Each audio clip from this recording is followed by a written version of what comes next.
Now we have come to the fifth chapter, Preamble of the Constitution. So the American Constitution was the first to begin with a preamble. So American Constitution has the first constitution with a preamble. So what is exactly a preamble? So the preamble is the introduction or the preface to the Constitution. So we can say it's the face of the Constitution. So the preamble of the Constitution is based on the objectives resolution drafted and moved by Pandit Nehru and adopted by the Constituent Assembly, and it has been amended by 42nd Constituent Assembly Act of 1976, which added three new words, which is socialist, secular, and integrity. So socialist, secular, and integrity was not added when it was first adopted by the Constituent Assembly, but by the 42nd Constituent Assembly Act, when it was amended in 1976, these three new words, which is socialist, secular, and integrity, was added. And then some keywords that has been mentioned in the preamble, we will find sovereign, socialist, secular, democratic, republic, justice, liberty, equality, and fraternity. These words we will found in the preamble. So let's know the definition of each word. So sovereign. What is a sovereign? So it implies that India is neither a dependency nor a dominion of any other nation, but it is an independent state. So sovereign means India is an independent state. It is not depending on any other nation. So being a sovereign state means India can acquire a foreign territory, or it can cede a part of its territory in favor of a foreign state. So the authority lies in India. India's authority is not on other's nation, but on India itself. And then the next word is socialist. The Indian brand of socialism is democratic socialism. So India has a different kind of socialism, which is democratic socialism, but not a communistic socialism. So communist socialism is also called a state socialism. So you know uh, which involves the nationalization of all means of production and distribution and abolition of private property. So what is a communistic socialism? So by communist, we know that it's all about removing and abolishing of privatization, right? So India is not communistic socialism, but India is a democratic socialism. So when it comes to the definition of communistic socialism, it means the nationalization of all means of production and distribution and abolition of private property. So, as we say, India's socialism is democratic socialism. And so, democratic socialism means having faith in a mixed economy where both public and private sectors coexist side by side. So, one is not dominant. We have a mixed economy where there's a public and there's private sectors. They coexist together. And then next is secular. As we all know that for secular, we've known in the previous chapters, that secular means one religion is not dominion, and we don't have a state religion. We embrace the different religions, the diversity. So that's what we call secular. And the next is democratic. It means possess of supreme power by the people. So people hold the supreme power. So we said it's for the people, by the people, uh, something like that for democracy. So the supreme power is held by the people. And democracy is of two types: direct democracy and indirect democracy.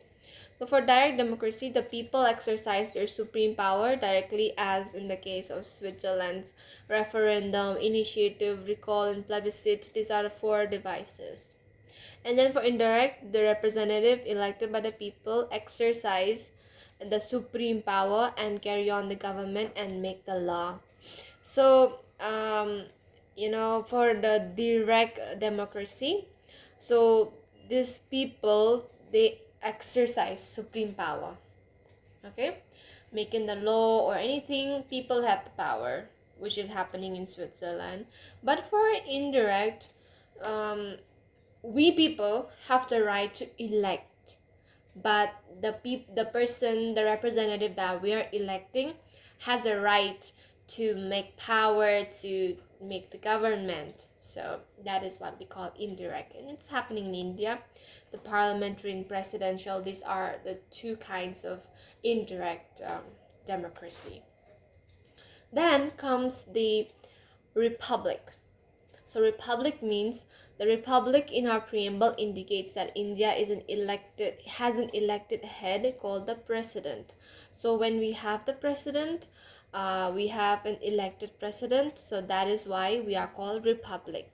He or she is elected indirectly for a fixed period of 5 years. So they're going to hold the office for 5 years, and they're elected indirectly. And a republic also means two more things, which is vesting of political sovereignty in the people and not in a single individual like a king.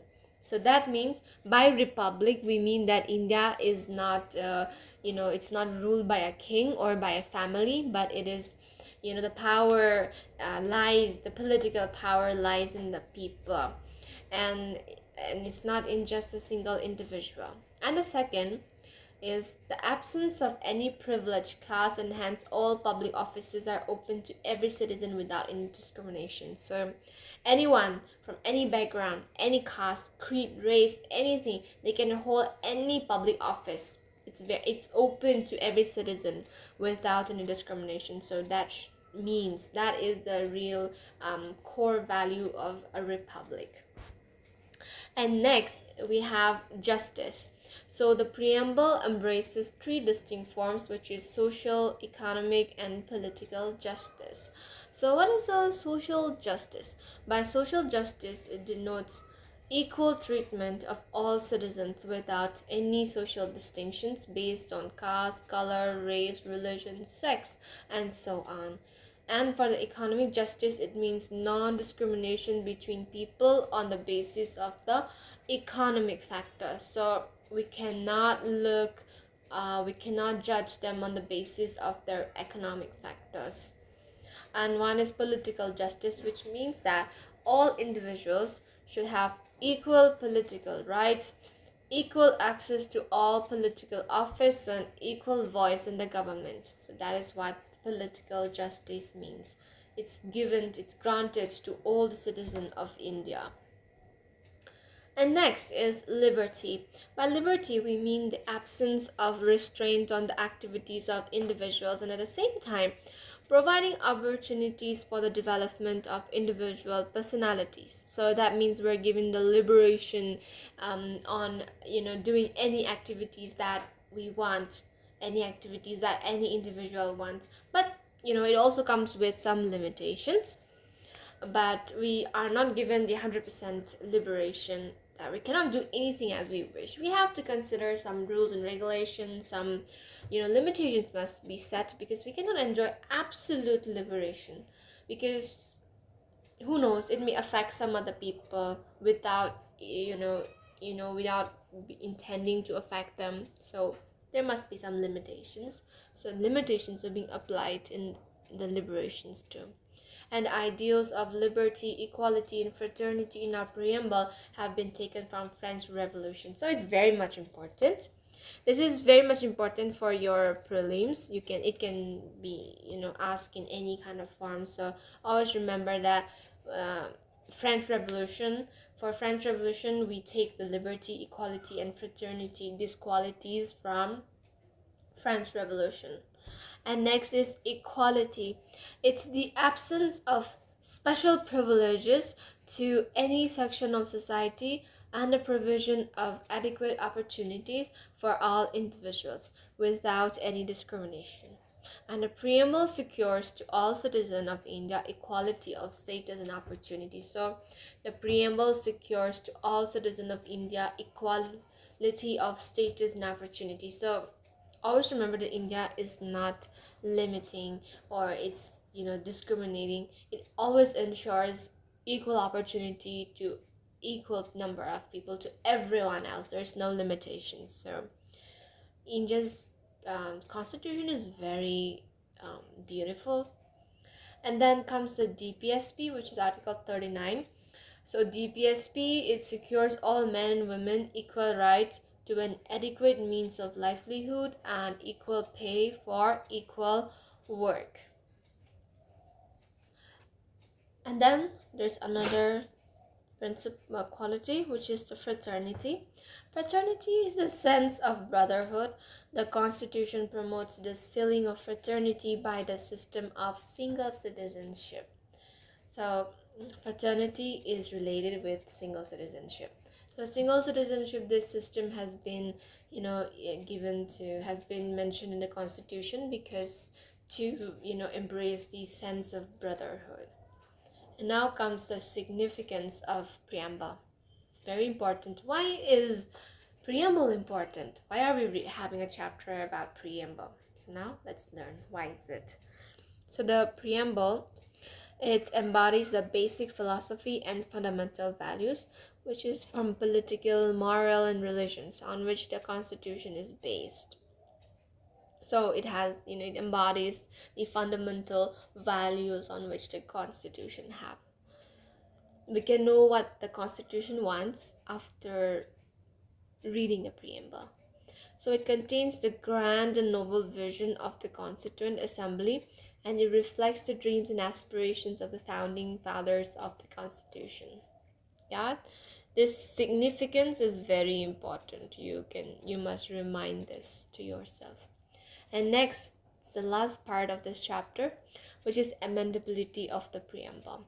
So preamble has been amended only once so far in 1976 by 42nd Constituent Assembly Act, which added 3 new words, which we have learned in the previous part of this chapter. The socialist, secular, and integrity to the preamble was added after this 1976 amendment. So the court held that the basic elements on the fundamental features of the Constitution as contained in the preamble cannot be altered by any amendment under Article 368. So now they cannot be altered anymore, but it has been altered once in 1976. So remember Article number 368. So it has been altered under Article 368. So thank you so much for being with me in this chapter, and I'll bring you another chapter very soon. Thank you so much.